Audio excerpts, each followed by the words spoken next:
L'actualité aujourd'hui, l'information, qu'est-ce qui retient votre attention? Qu'est-ce qui est plus important aujourd'hui pour vous? C'est la perte de confiance en la France parce que aujourd'hui la vie en France se dégrade. Nous-mêmes, nous subissons toutes sortes d'injustices, de discriminations, que ce soit à l'embauche, au logement.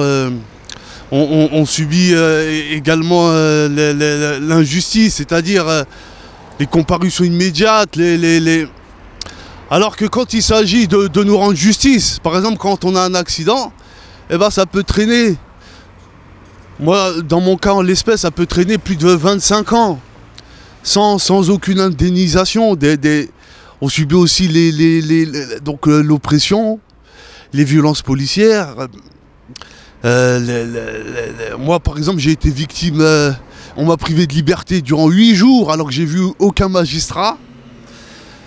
C'est mon cas à moi. Et comment dans un tel pays s'épanouir, fonder une famille, alors qu'on nous discrimine à l'embauche, au logement, on subit toutes sortes d'injustices. Donc, ce qui retient mon attention, c'est le fait que les gens, ils font plus de famille, ils font de moins en moins d'enfants. Beaucoup de la jeunesse veut s'exiler, moi y compris, parce que à 33 ans, le temps file. Voilà, ce sera tout. Donc là, vous posez un regard accusateur sur le rôle de l'État, sur le rôle des administrateurs, justement, sur les administrés. Et justement, en ce moment, il y a une grande vague de contestation appelée les mouvements des Gilets jaunes. Est-ce que vous avez suivi un peu leur actualité? Oui, j'ai suivi, mais ce qui retient mon attention, c'est que ça, nous le subissons depuis... moi, je le subis depuis plus pendant presque 30 ans. Ça, on subit toutes les difficultés que les gens ressentent aujourd'hui. Mais moi, j'ai complètement perdu foi en la France pour participer à ce genre de mouvement. Donc voilà, c'est pour cela que voilà, beaucoup de jeunes de banlieue comme moi ne participons pas au mouvement des Gilets jaunes parce que on a complètement perdu foi en la France. Ça ne sert à rien. C'est aux politiques de nous convaincre, de nous montrer que les choses vont changer. Sinon, moi j'ai une solution. Hein. La terre, elle est vaste. Je peux aller... je trouverai un autre endroit où je pourrais m'épanouir, fonder une famille, vivre mon idéal de vie. Et voilà tout. Voilà.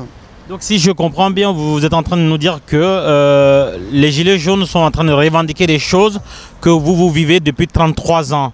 Et vous expliquez aussi que pourquoi les jeunes des quartiers ne vont pas dans les cortèges des Gilets jaunes, parce qu'ils n'y croient pas. C'est un peu ça que vous êtes en train de nous dire? Tout à fait.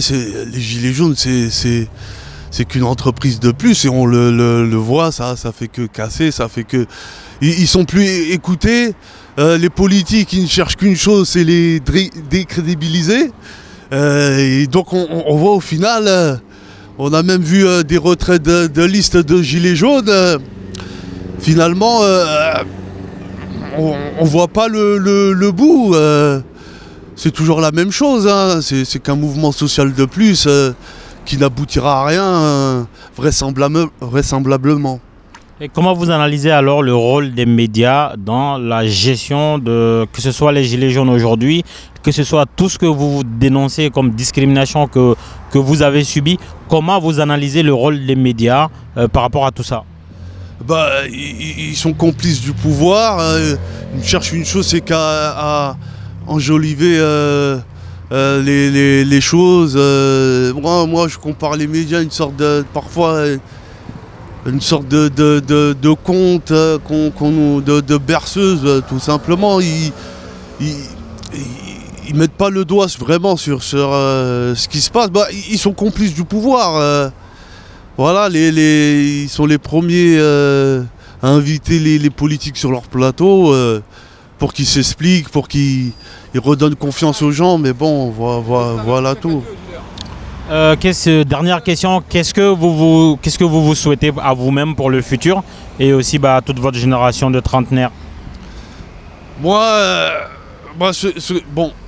comme je l'ai dit, moi je ne crois plus en la France. Donc pour mon futur, moi je perds pas espoir en moi. Comme je l'ai dit, la France c'est un microcosme hexagonal. Donc le monde est vaste, je perds pas espoir. Ici ou ailleurs, je ne pourrais que trouver mon compte. Voilà.